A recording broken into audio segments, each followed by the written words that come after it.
오셨네. 주 예수 나의 산소가.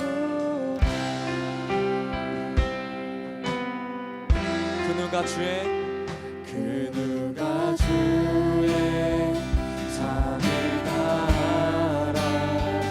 한없는 은혜 증량할까.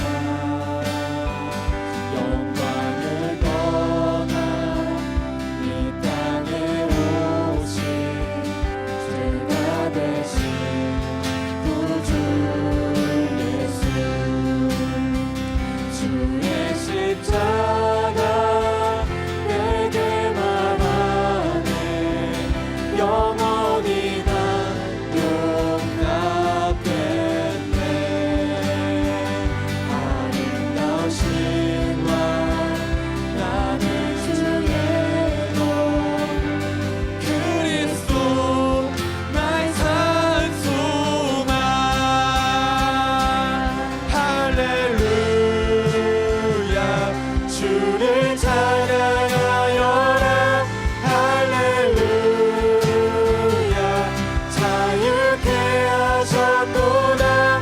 죄의 저주 끊으심 주께 구원이 또다. 주 예수 나의 산소만. 할렐루야 주를 찬양하여라. 할렐루야 자유케 하셨도다. 죄의 저주 끊으심 주께 구원이 또다. 주 예수 나의 산소만.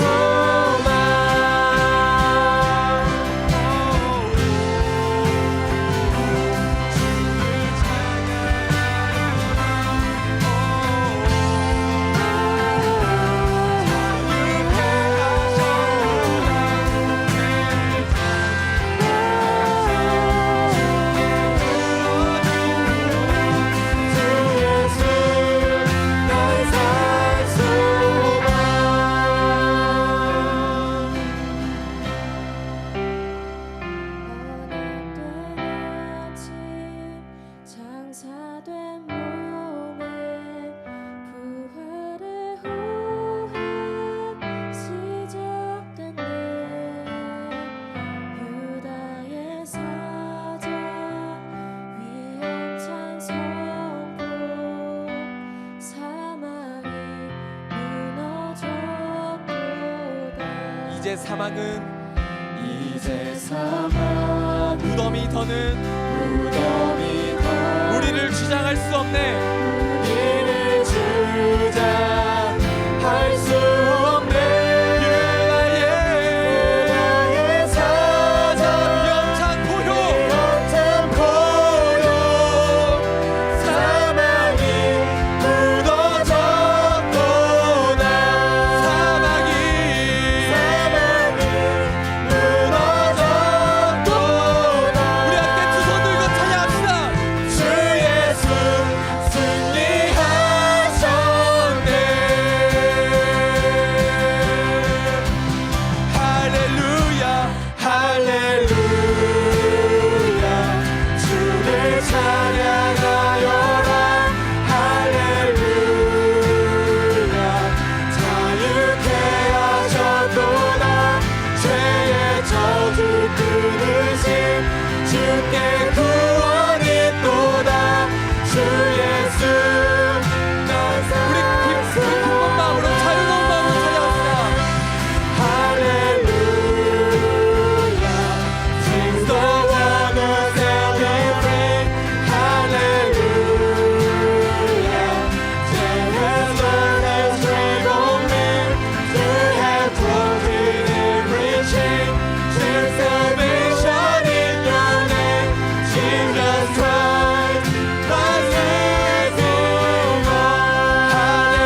주님, 이것이 우리의 고백입니다.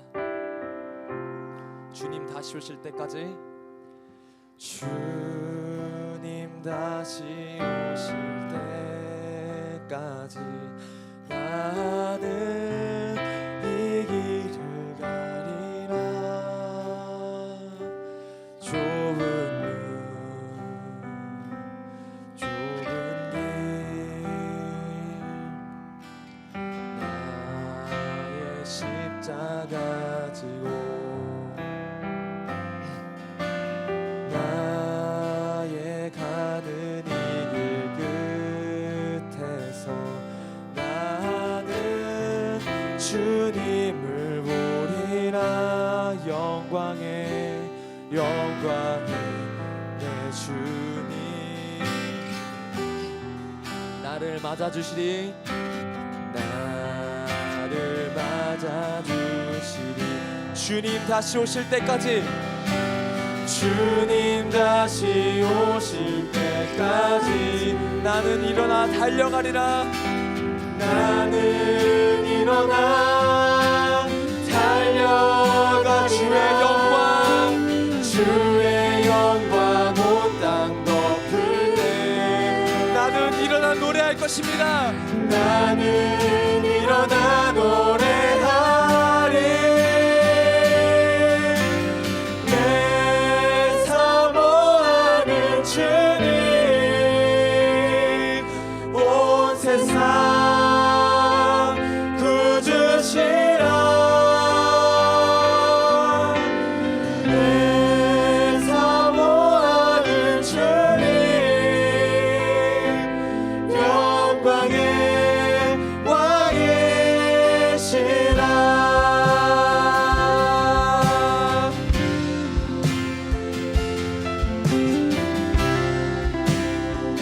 우리 다시 한번 처음부터 찬양할까요? 주님 다시 오실 때까지, 주님 다시 오실 때까지 나는 이 길을 가리라. 나는 이 길을 가리라. 좁은 길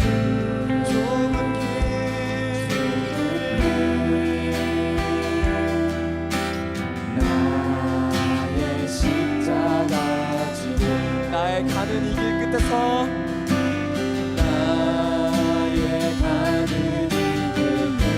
나는 주님을 보리라. 나는 주님을 보리라. 영광의 내 주님, 내 주님 나를 맞아주시니, 나를 맞아주시니. 주님 다시 오실 때까지 나는 일어나 달려가리라. 주의 영광 온 땅 덮을 때 나는 일어나 노래하리. 나는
주님 뜻대로 살고 싶습니다. 하나님의 말씀만이 나의 삶의 기준이 되길 소망합니다. 주님 다시 오실 때까지 좁은 문, 좁은 길, 우리의 십자가를 지고 주님께서 우리에게 명령하신 하나님 이 열방의 복음을 향해 주님, 내가 주님의 말씀 따라 살겠습니다. 때로는 하나님 말씀 앞에 넘어질지라도, 때로는 하나님 앞에 부끄러워 하나님으로부터 숨고 싶을지라도, 때로는 죄악된 나의 모습이 하나님 보시기에 너무나도 부끄러울지라도, 하나님 그래도 우리를 끝까지 부르시고 살아가시는 주님 앞에 나아가겠습니다. 주님 다시 오실 때까지 주님 앞에 끊임없이 나아가겠습니다. 지금 이 시간 그런 예배 시간 되길 소망한다고, 주님께 더더욱 나아가는 예배 시간 되길 소망한다고 우리 함께 목소리를 높여 마음과 기도합시다. 주님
많으신 아버지 하나님, 내 삶의 이유와 목적 되시는 주님을 찬양합니다.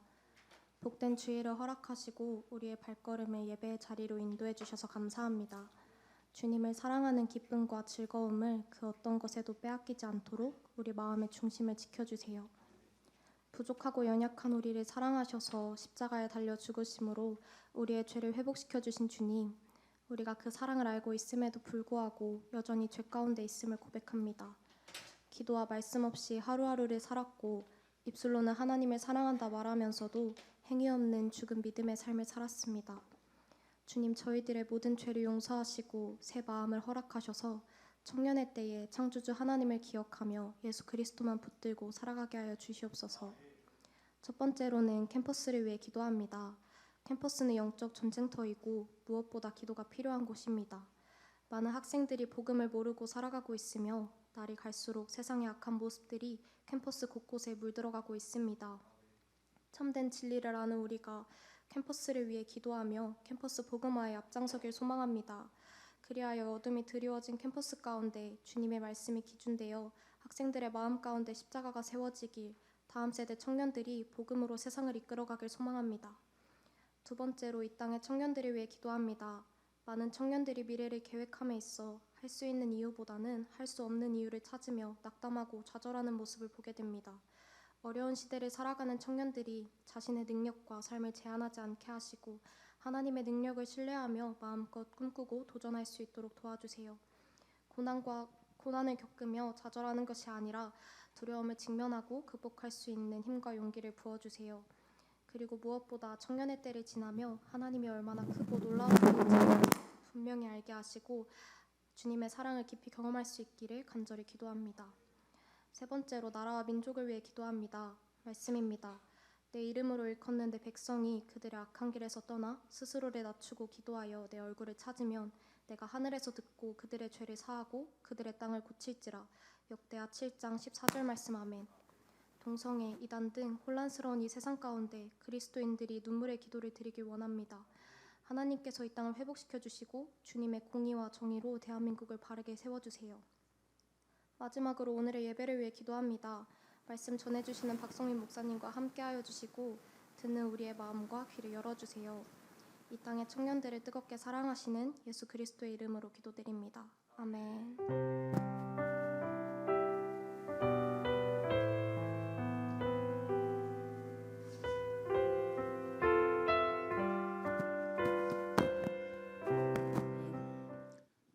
샬롬. 네, 여러분들을 환영하고 축복합니다. 지금 우리가 야곱을 갖다가 5번에 걸쳐서 보고 있습니다. 오늘 야곱이 이제 죽음을 눈앞에 두었습니다. 죽음을 눈앞에 두면서 하는 그 인생을 통해서 어떻게 보면은 가장 배웠던 핵심을 갖다가 아들인 요셉과 또 그 요셉의 두 아들과 연결해서 나타나고 있습니다. 잠깐 한번 하나를 보시길 원하는데요. 47장 28절을 보시면은 지금 야곱의 상황이 나와 있습니다. 야곱의 상황이 이렇게 되어 있습니다. 야곱이 애굽 땅에 17년을 거주하였으니 그의 나이가 147세라라고 했습니다.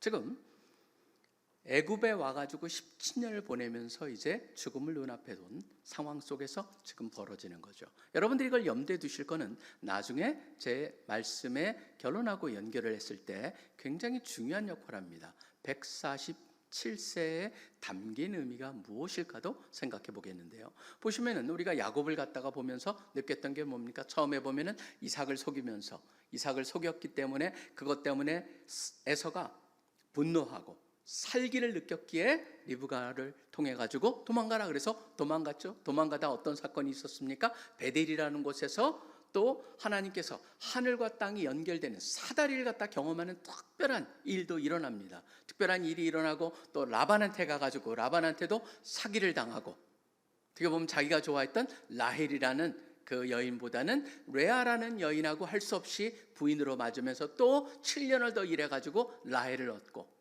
그 다음에 그 사건을 갖다가 여러분이 기억하실 겁니다. 그러고 나서 이제 거기서 커지고 나서 다시 이제 고향으로 돌아오는데 그곳에서 또 야복강가에서 무엇을 경험합니까? 여호와의 천사랑 즉 하나님이랑 거기서 레슬링 경기를 했던 것을 여러분이 기억하십니다.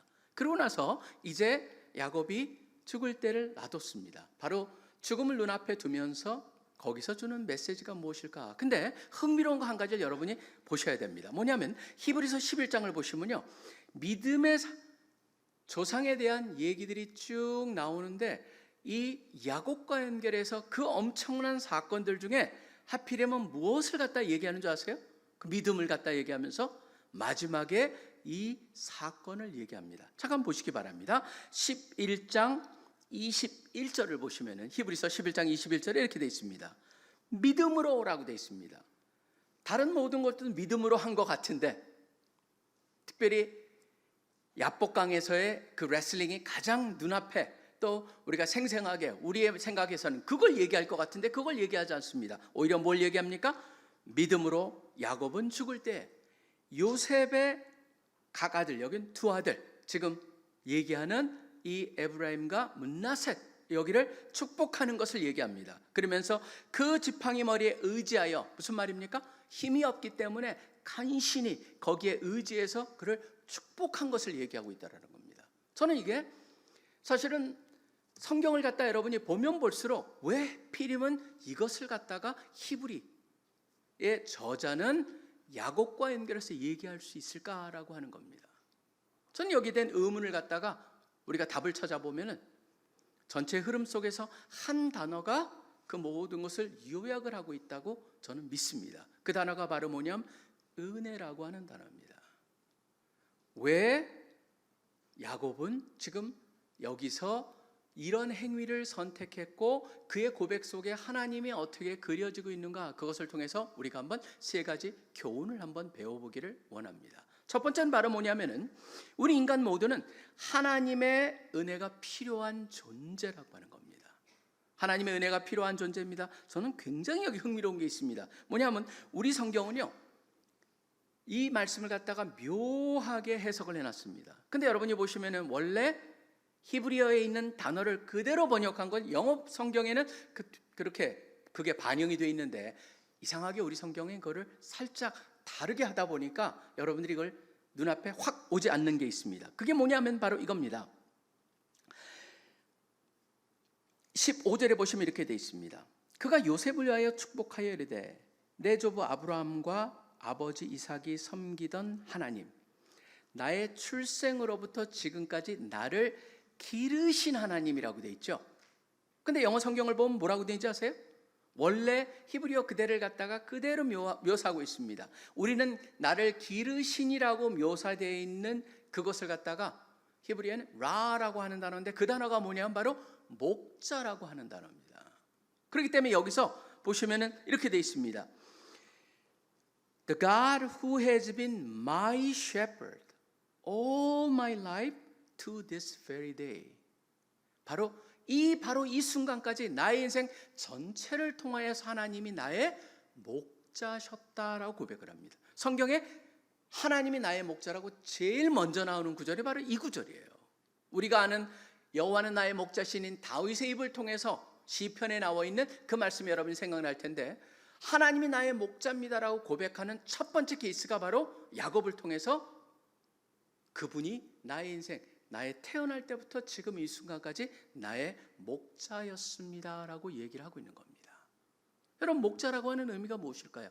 하나님이 나의 목자입니다라고, 목자였습니다라고 고백함으로써 또 거기에 담겨진 다른 고백은 뭡니까? 나는 그의 양이었습니다라고 하는 것을 고백하는 겁니다. 사실은 이 양이라고 하는 고백은요, 여러분 보시기에 그렇게 멋진 게 아닙니다. 양은 굉장히 착하고 깨끗하고 그럴 것 같죠? 아닙니다. 양은 굉장히 더럽고 방치해 두면 혼자 살 수도 없는 존재고, 그 다음에 지극히 미련한 동물 중의 동물입니다.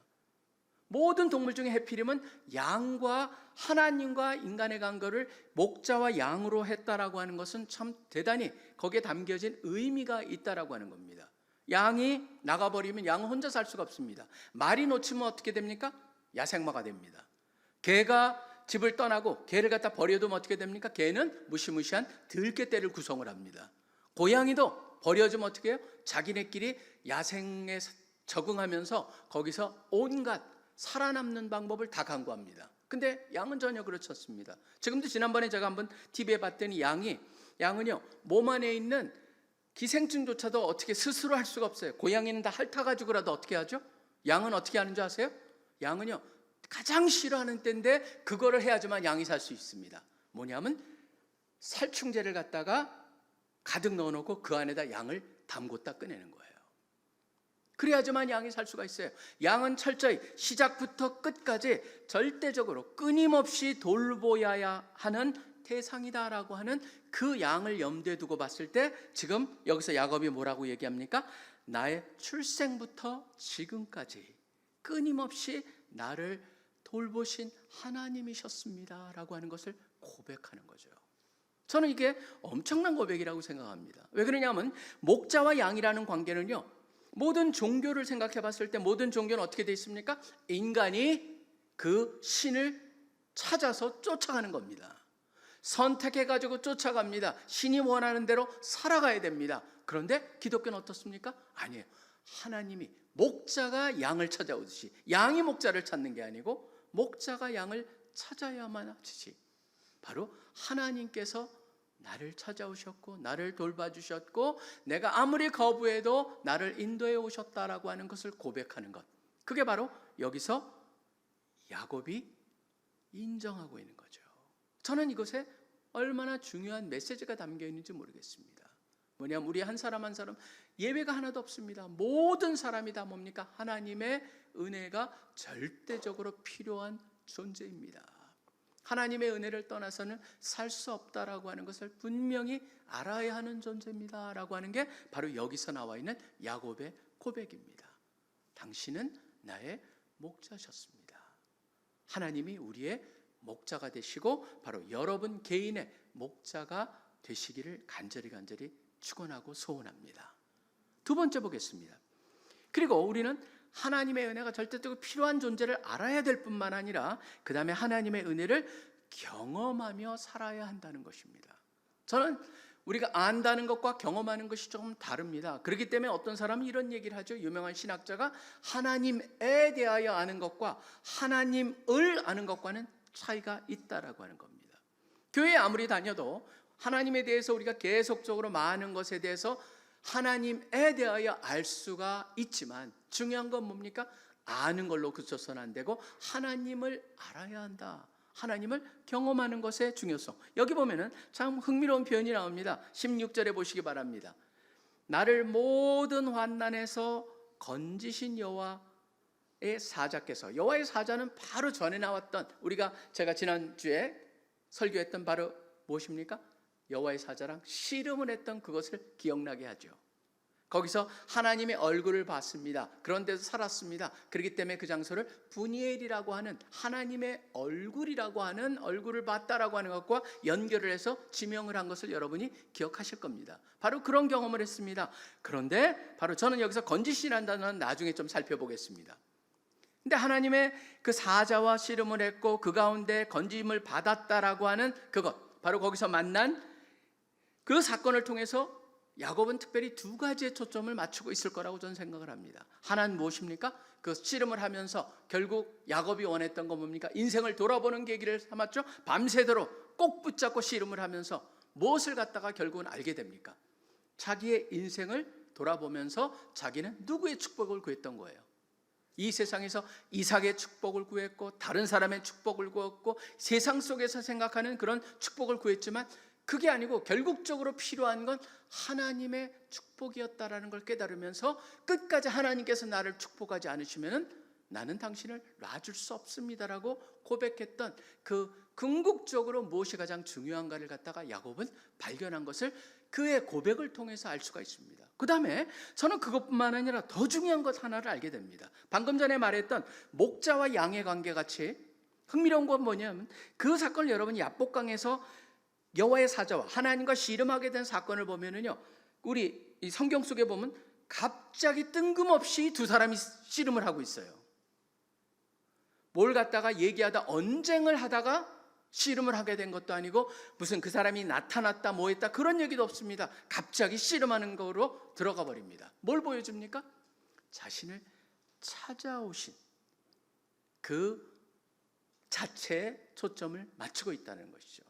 하나님이 우리를 찾아오신다, 나를 찾아오셔가지고 축복하신다라는 것을 드디어 깨닫는, 그렇기 때문에 나를 갖다가 건지셔서 여호와 사자들에게 복을 주신다라고 하는 것으로 고백을 하죠. 근데 저는 이게 하나님의 은혜라고 하는 것은 하나님이 나를 찾아오셔서 복 주길 원하신다라고 하는 그것이 은혜의 가장 기본인데, 자격이 없을지라도 하나님이 찾아오셨다, 그래서 나한테 복을 주기 원하신다라고 하는데, 그 은혜라는 단어를 그냥 그렇구나, 은혜구나라고 끝나는 것이 아니고 모든 것이 은혜라고 하는 관점으로 마치 은혜라고 하는 안경을 쓰듯이 그것을 통해서 세상을 보기 시작하는 것, 그것을 갖다가 야곱에서 발견하게 됩니다. 왜 그러냐면요, 야곱이 그것을 경험했기 때문에 야곱의 행위가 완전히 바뀌기 시작합니다. 뭐냐면 야곱이 갖고 있었던 관점이 바뀌어버립니다. 어떤 관점이 바뀌냐면 먼저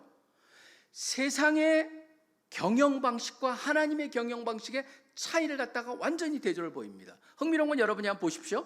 지금 10절에 보면은 이스라엘, 그러니까 야곱이 나이가 들어가지고 눈이 어둡습니다.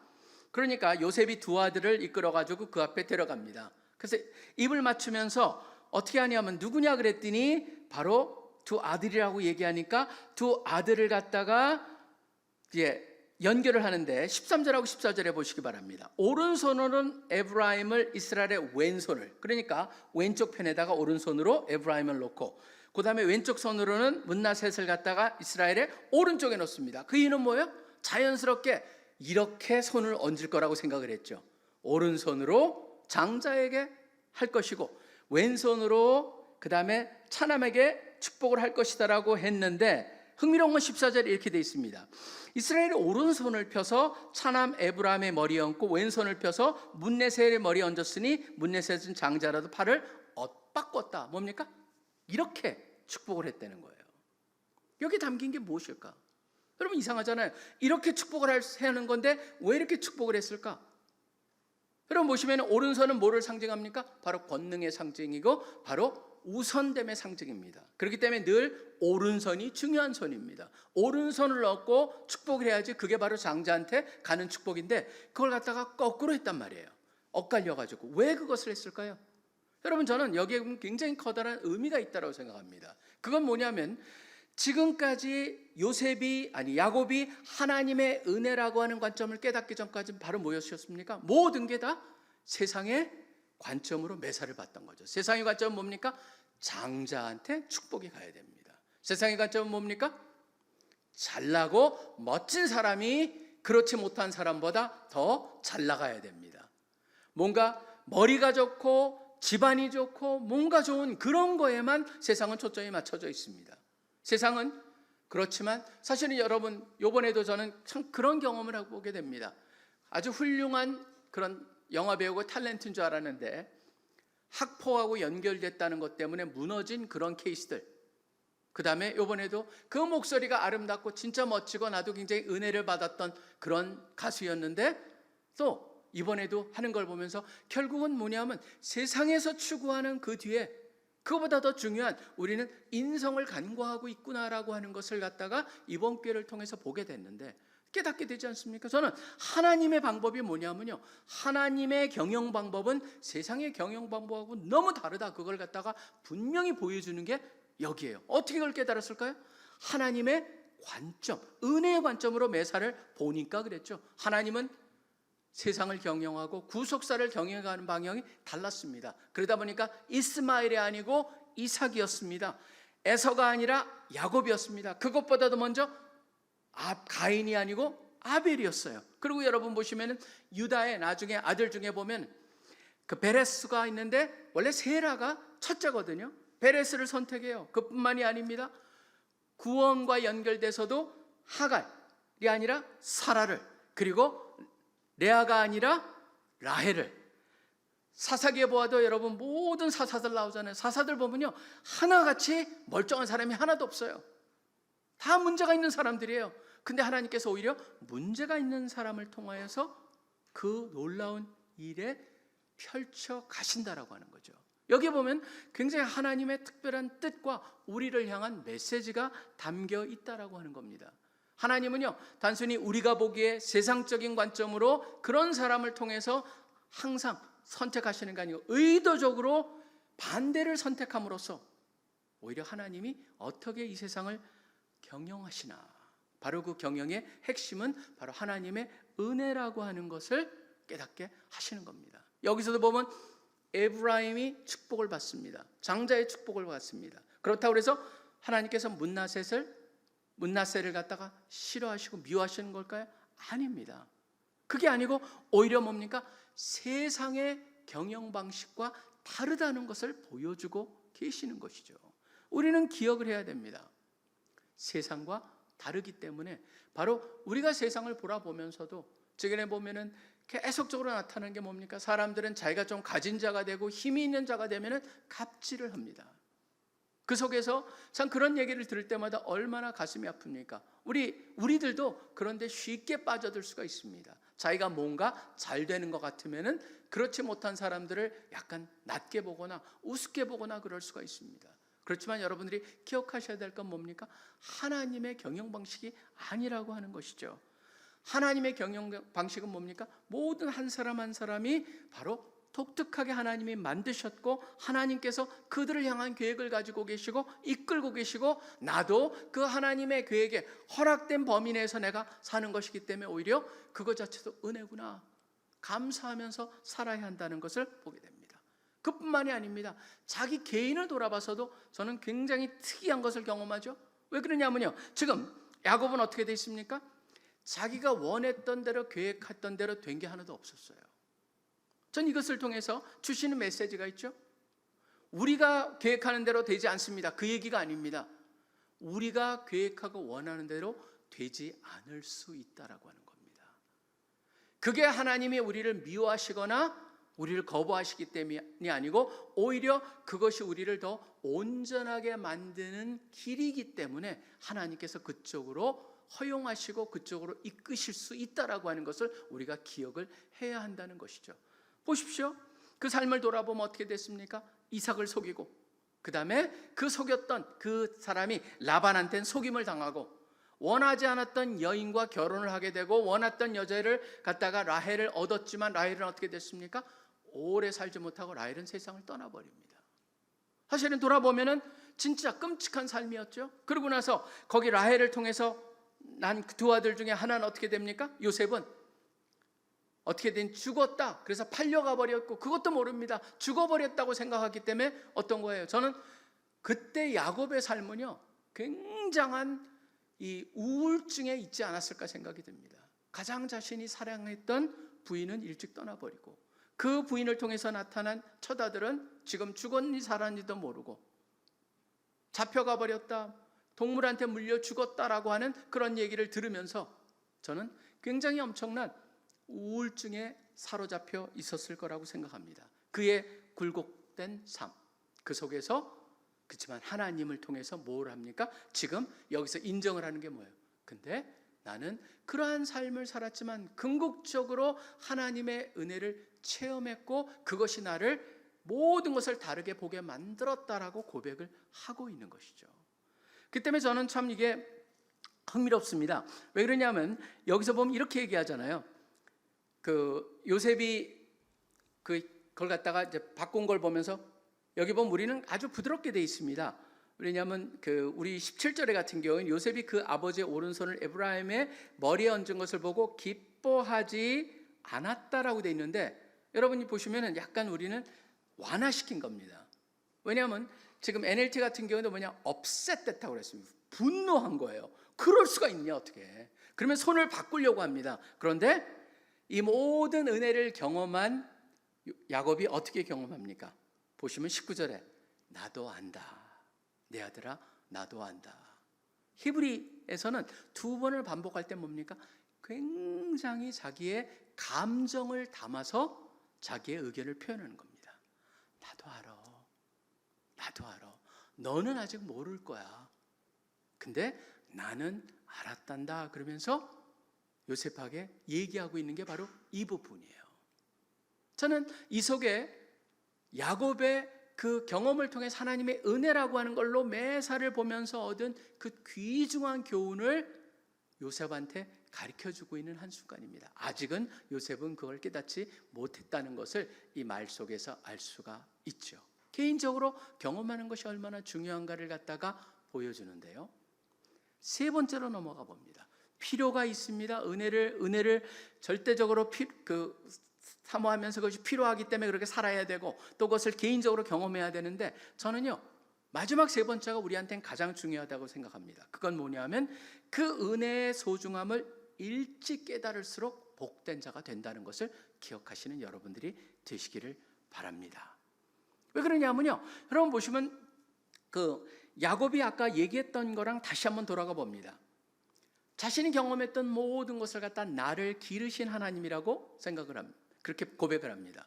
여러분 보시면 우리가 양을 생각할 때 양이 막 잃어버려가지고 헤매고 있을 때 목자가 나타나면 양이 펄쩍펄쩍 뛰면서 목자의 팔에 안길 것 같죠? 그건 개가 그렇습니다. 근데 양은 전혀 그렇지 않다는 거예요. 양은 그 순간까지도 목자가 맞으면 죽어라고 소리치고 뿌리치려고 그러고 그게 바로 양의 모습이라고 하는 거예요. 양이라고 하는 게 참 특이하지 않습니까? 양은요 그렇기 때문에 어떻게 하냐면 양을 갖다가 바로 가려면은 그냥 목자가 말해가지고 가는 게 아니고 shepherding dog 있잖아요. 그 개들이 막 무시무시하게 해야지 양이 제자리를 찾아가는 그런 게 바로 양의 모습이라는 거예요. 그래서 목자는 어떻게 합니까? 양을 붙잡아가지고 양이 벌떡 뛰어서 안고 오는 게 아니고 도망가려는 꽁꽁 묶어가지고 메고 간다라고 하는 게 바로 양과 목자의 관계라는 것을 갖다가 우리가 알면서 다시 한번 이것을 보게 됩니다. 바로 그 단어가 굉장히 중요한 단어입니다. 16절에 보면 우리 성경에는 건지신이라고 되어 있습니다. 나를 모든 환난에서 건지신이라고 되어 있는데 사실 여기서 보시면요, 이걸 갖다가 NLT 같은 경우에는 redeemed라고 하는 단어를 썼습니다. 구속했다라고 되어 있습니다. 근데 더 흥미로운 건 바로 히브리 단어에 있습니다. 왜 redeemed라고 번역을 했을까? 우리는 건지셨다라고 되어 있는데 그 히브리 단어가 뭐냐면요, 하고엘이라고 하는 단어인데 이 단어가 어디 쓰이냐면 똑같은 단어냐면 여러분 룻기를 한번 가보시기 바랍니다. 룻기, 여러분이 제가 가지고 있는 성경이 406페이지인데요. 룻기에 보시면은 4장에 이 표현이 3번 연속해서 나옵니다. 이게 하고엘, 고엘이라고 하는 하고엘이라는 단어가 바로 뭐냐면 4장 1절에 여러분 보시면 뭐라고 되어 있습니까? 보아스가 성문으로 올라가서 거기 앉아있더니 마침 보아스가 말하던 기업 물을 짜, 바로 이게 그 표현이에요. 희한합니다. 거기뿐만이 아닙니다. 기업 물을 짜는 6절에 또 나타나고 있습니다. 4장 6절에 보면 기업 물을 짜, 그 다음에 8절에 보면 그 기업 물을 짜. 기업 물을 짜가 뭐예요? 이게 뭐냐면요, 어떤 사람이 빚을 못 갚을 때, 빚을 못 갚으면 어떻게 되냐면 어떤 기간 동안 어떤 사람의 종이 되어야 됩니다. 근데 그것을 대신 갚아주는 친족을 갖다가 얘기할 때 기업을 물으는 자라고 얘기를 합니다. 그러니까 무슨 얘기를 하냐면 하나님이 나를 대신에 기업 물을 자가 되셨다라는 거예요. 내 죄와 내 빚을 위해서 하나님이 나의 기업 물을 자가 되셨다. 참 굉장히 표현입니다. 왜 그러냐면 이거는 어떻게 알았을까? 사실은 여러분 보시면 성경에 보면 늘 더블 미닝을 갖고 있습니다. 겉으로 보면 이 사람의 이해는 요걸 얘기하고 있는데 실질적으로 그 안에는 더 깊은 의미가 담겨 있을 때가 한둘이 아닙니다.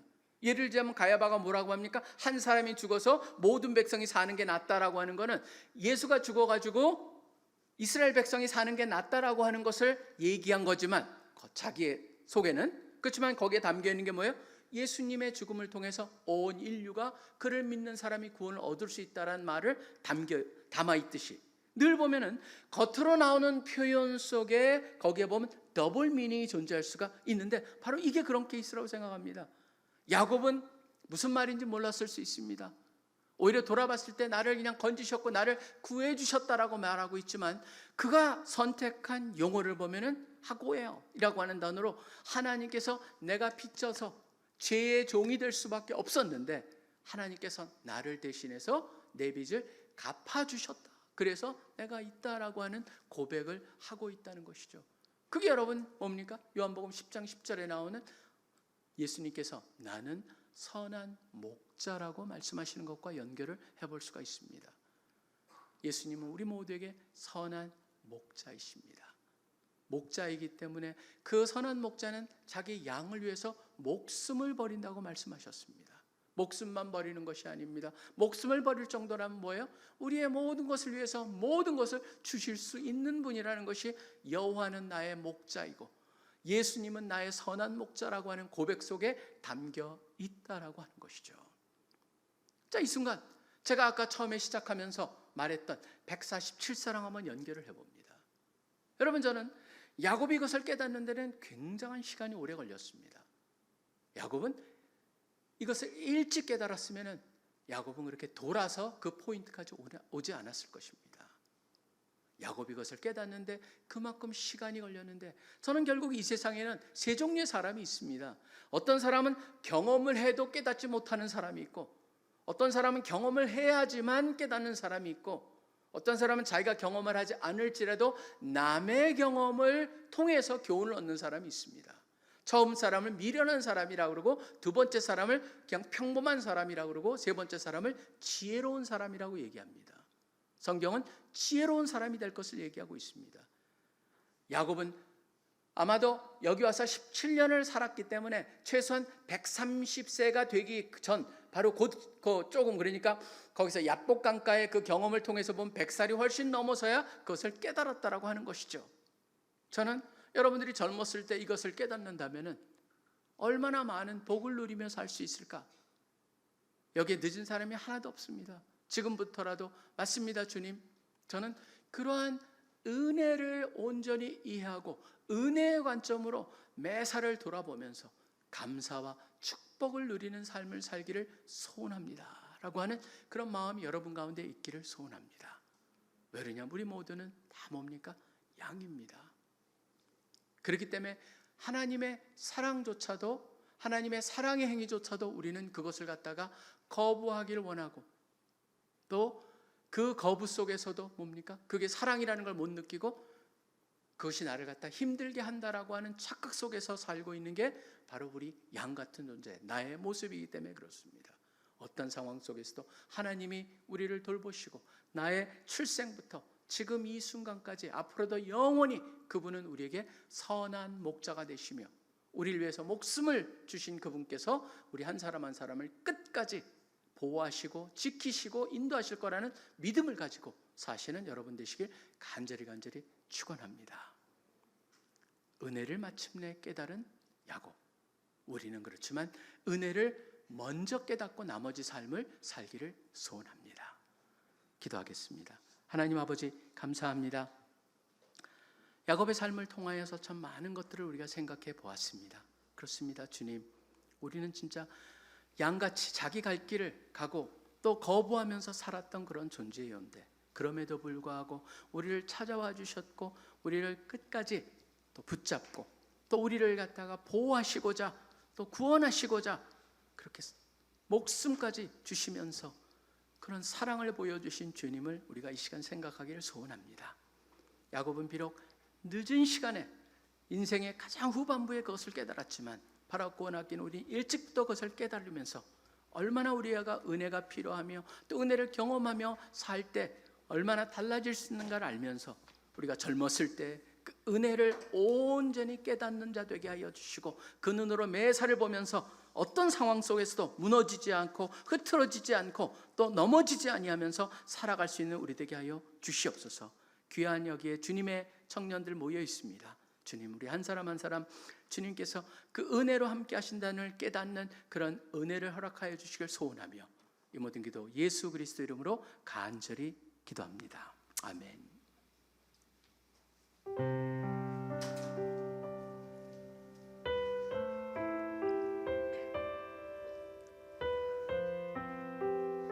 함께 오늘 들으신 말씀을 두고 기도합시다. 우리와 하나님은 양과 목자와 같은 관계입니다. 하나님은 가장 선하신 목자로서 우리에게 먼저 찾아와 주시고 늘 동행하시는 분입니다. 우리는 연약하고 작은 존재이지만 태어나는 그 순간 하나님께서 우리의 목자가 되어주셨습니다. 말씀입니다. 주의 인자가 생명보다 나음으로 내 입술이 주를 찬양할 것이라. 나의 영혼이 주를 가까이 따르니 주의 오른손이 나를 붙드시거니와. 시편 63편 3절 8절. 아멘. 이 시간 있는 모습 그대로 기도하며 나아갑시다. 주님, 나는 하나님의 은혜 없이는 아무것도 아니고 아무것도 못합니다. 주의 보살핌이 필요합니다. 하나님의 은혜와 자비와 긍휼이 나의 생명보다 귀합니다. 인정하고 고백하면서 그 은혜의 관점으로 나를 바라보고 다른 이들을 바라보고 이 세상을 바라보기를 소망한다고 기도합시다. 주님, 하루하루 살아가면서 나의 시선을 어지럽히는 것들이 너무나도 많지만 먼저 찾아오신 주님의 그 은혜에 집중하기를 원합니다. 모든 것이 은혜임을 속히 깨닫고 그 은혜의 관점으로 모든 것을 바라보게 하소서.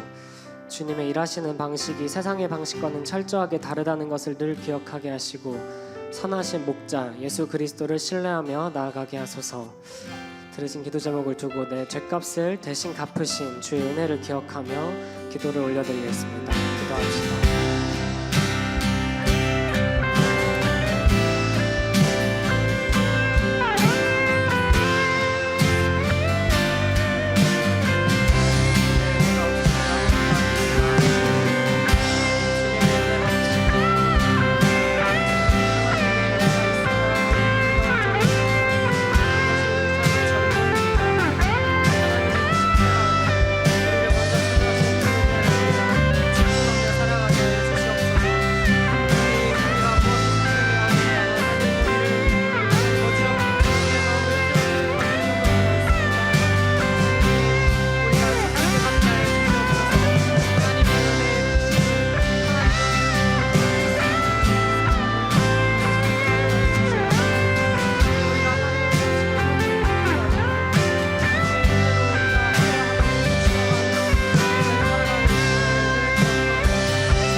이어서 우리 공동체를 두고 기도합시다. 말씀입니다. 끝으로 형제들아, 무엇에든지 참되며 무엇에든지 경건하며 무엇에든지 오르며 무엇에든지 정결하며 무엇에든지 사랑받을 만하며 무엇에든지 칭찬받을 만하며 무슨 덕이 있든지 무슨 기름이 있든지 이것들을 생각하라. 빌립보서 4장 8절. 아멘. 이제 기말고사와 종강이 얼마 남지 않은 상황에서 각 캠퍼스마다 다양한 영적 상황을 맞이하고 있습니다. 서로 잘 보듬으며 연합하는 캠퍼스도 있지만 생각보다 잘 마음이 모이지 않아서 속상해하는 캠퍼스의 수도 적지 않습니다.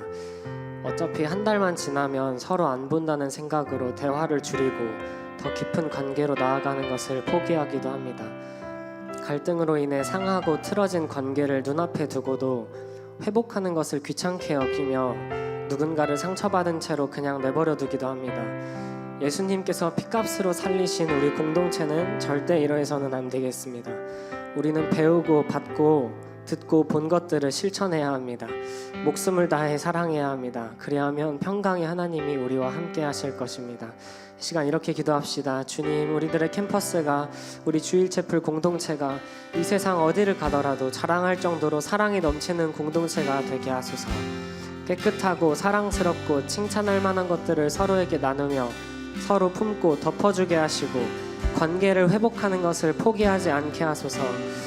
특히 캠퍼스를 섬기는 순장들과 대표단, 총단, 간사님들의 마음의 중심에 아들을 대신 죽게 하신 그 십자가 사랑이 심겨지게 하셔서 성령 안에서 사랑으로 연합하는 하나님의 나라가 이곳에 임하게 하여 주옵소서. 함께 간절한 마음으로 우리 공동체를 위해 기도하겠습니다. 기도합시다.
우리들의 마음을 모아 예수님의 이름으로 기도했습니다. 아멘. 지금은 헌금 시간입니다. 자리에서 일어나셔서 함께 찬양하시며 준비하신 예물 드리시겠습니다. 앞에 나와 있는 계좌번호를 잘 확인하고 보내주세요.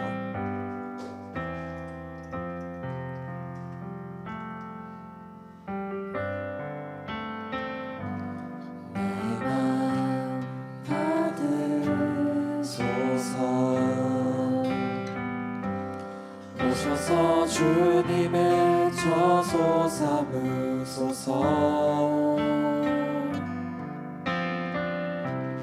나의 전부이신 주연의 맘을 받아주소서.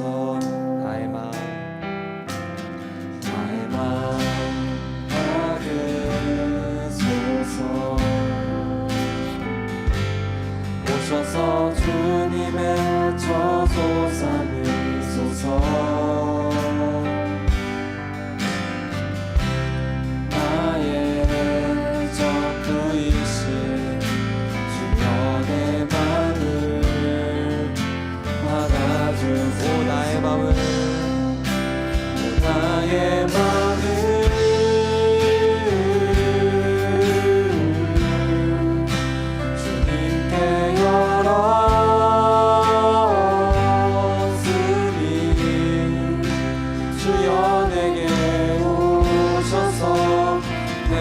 맘에 거하여 주옵소서. 주가 기뻐하는 주의 성 나의 맘 하소서. 나의 맘 받으소서.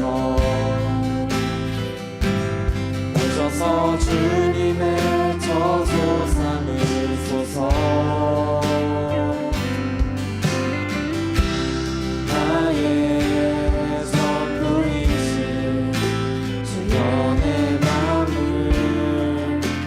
우리 목소리 높여 찬양합시다. 나의 맘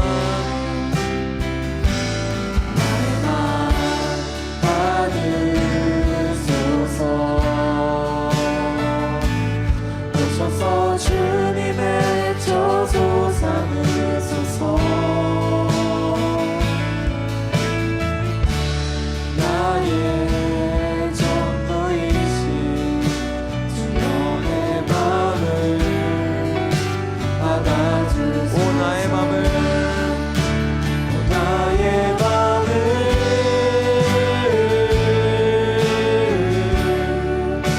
주님께 열었으니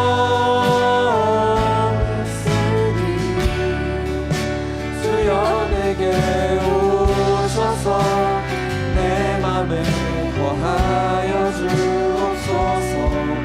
주가 기뻐하는 오 나의 맘을 나의 맘을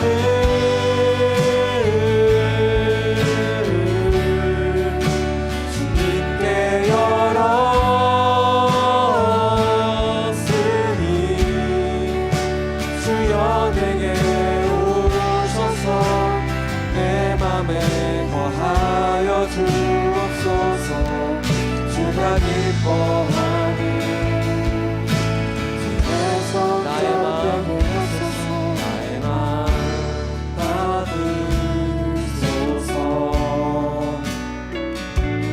오셔서 주님의 저소 삼으소서. 나의 전부이신 주여 내 맘을 우리 목소리로 고백합시다. 나의 맘 받으소서. 오셔서 주님의 저소 삼으소서. 나의 전부이신 주여 내 맘을 받아주소서. 하나님 아버지 감사합니다. 우리 불러 모아 주시고 찬양케 하여 주시고 말씀을 통해서 도전해 주시고 우리 삶을 주님의 은혜의 관점으로 매사를 볼 수 있는 그런 능력을 허락하여 주시길 간절히 소원합니다. 주님께 허락하신 재물의 일부를 드렸사오니 놀랍고 또 주님의 영광과 나라를 위해서 귀히 사용되게 하여 주시옵소서. 지금 우리 주 예수 그리스도의 특별하신 은혜와 하나님 아버지의 무한하신 사랑하심과 성령님의 교제하심이 이 자리에서 함께 예배를 드리는 우리 CC의 귀한 형제자매들의 학업과 가정과 하는 모든 일 위에 이제로부터 영원토록 항상 함께하여 주시기를 간절히 축원하옵나이다. 아멘.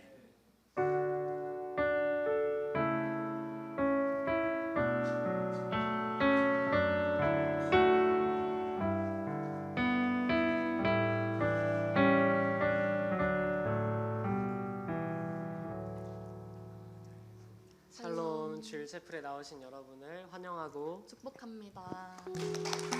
지금은 주일 채플에 처음 나온 새 친구를 환영하는 시간입니다. 5월은 새 친구를 환영하는 달이기 때문에 특별하게 무대 앞에서 환영하려고 합니다. 제가 호명하는 분은 무대 앞으로 나와주세요. 동국대 20학번 한서윤, 동국대 2성학번 강준하, 서일대 이사학번 박예찬, 연세대 이사학번 이로빈, 이화여대 이사학번 황은비. 이외에도 주일 채플에 처음 나오신 분이 있다면 앞으로 나와주시고 간단한 자기소개와 주일 채플에 처음 나온 소감을 말씀해 주시면 감사하겠습니다.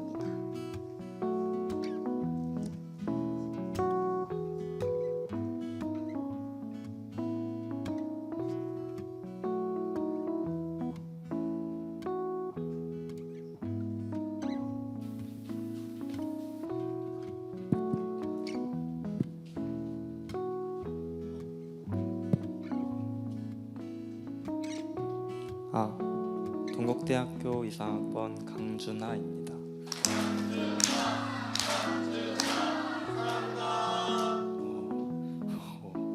처음 온 건 아닌데 군대에서 오랜만에 외박을 나와서 오게 되었습니다. 오랜만에 기도하고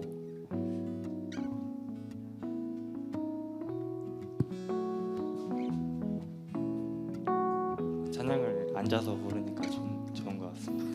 예, 감사합니다.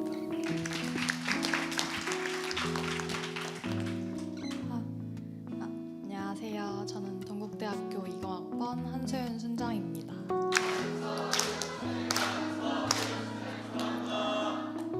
사실 저는 정착교회를 찾지 못해서 동국대 순장님들이 주일 제풀 한번 오시라고 말씀을 하셔가지고 이 자리에 오게 되었는데 다들 너무 은혜로워서 정말 은혜 받는 시간이 된 것 같습니다.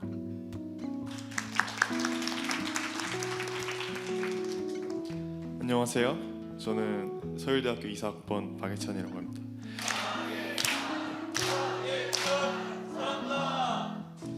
사실 제가 다니는 교회가 있는데 그래도 이번에 CCC를 처음 나와서 같이 예배드리고 함께 시간 보내니까 되게 뜻깊은 시간이라고 생각합니다.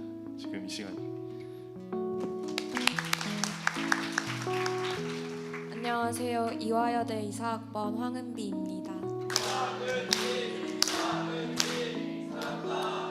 원래 본가에서 교회를 다니다가 서울에 이번 주에 있게 돼서 나왔는데 정말 은혜롭고 좋은 시간인 것 같습니다. 안녕하세요. 연세대학교 이사학번 이로빈이라고 합니다. 아직 정착교회를 찾지 못하고 또 인천에서 오늘 2시간 걸려서 왔는데 온 보람이 너무 있을 정도로 진짜 너무 은혜로운 시간이었고 또 말씀도 너무 좋았습니다. 그 친구들을 향해 함께 손을 뻗어 축복하도록 하겠습니다.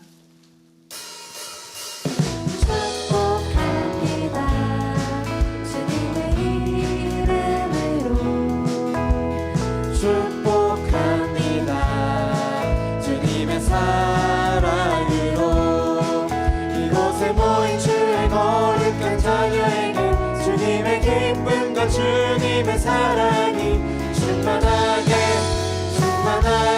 넘치기를 축복합니다. God bless you. 사랑해요. God bless you. 축복합니다. 주님의 사랑으로. 환영합니다. 자리에 들어가셔도 괜찮습니다. 도와주시면 감사하겠습니다. 다음으로는 정회원을 축복하는 시간을 갖겠습니다. 제가 호명하는 분들은 자리에서 일어나 주세요. 한양대학교 1학번 김앤화, 국민대학교 1학번 강성원. 자기소개와 함께 정회원이 되신 소감 그리고 기도 제목을 나눠주세요.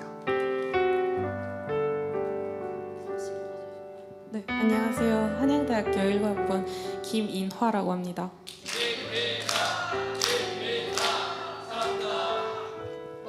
2주간 가진 새 친구 교육에서 가장 기억에 남았던 게 순의 뜻과 특성이었는데요. 약하고 연한 싹이지만 어디라도 뿌리를 내리고 번성해 나가는 강인한 생명력을 가지고 있다는 것이었습니다. 하나님께서 제게 이 신앙의 여정을 혼자 감당하지 말라고 주신 공동체가 CCC라서 매우 행복하고 CCC라는 공동체 안에서 저 또한 성장해 나가고 순으로서 무한히 뻗어나가 많은 열매를 맺을 수 있는 한 명의 제자이길 바랍니다.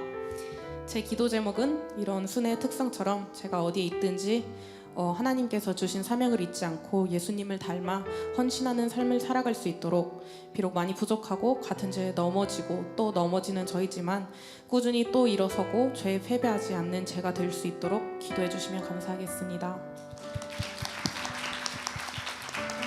안녕하세요. 국민대 21학번 강성원입니다. 2주 동안 교육받으면서 이제 채플이 뭐고 CCC가 뭐고 하는 걸 개략적으로 배웠는데 저는 앞으로 제가 이곳에서 훈련받게 될 날이 기대가 됩니다. 그래서 기도 제목은 강인한 생명력의 근간이 되는 깊은 뿌리를 내릴 수 있게 하여 주심에 깊은 뿌리를 내릴 수 있으면 좋겠습니다. 감사합니다. 함께 두 손을 뻗고 축복하도록 하겠습니다.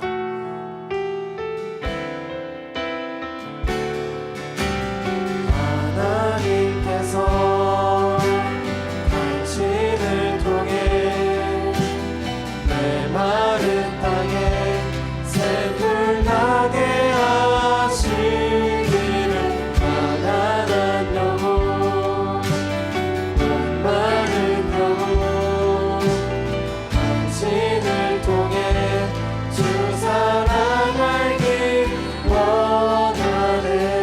함께 들으신 기도 제목을 두고 기도합시다.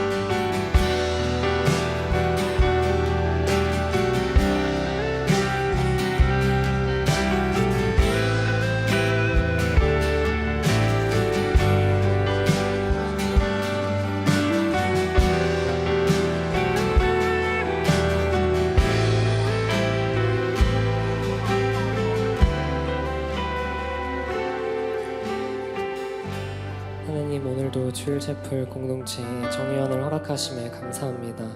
이들이 공동체를 통해 하나님의 크신 사랑을 알아가게 하시고 형제 자매를 내 몸과 같이 사랑하는 삶을 살도록 인도하여 주시옵소서.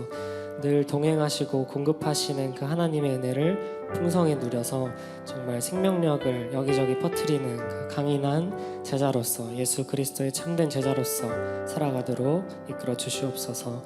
예수님의 이름으로 기도했습니다. 아멘.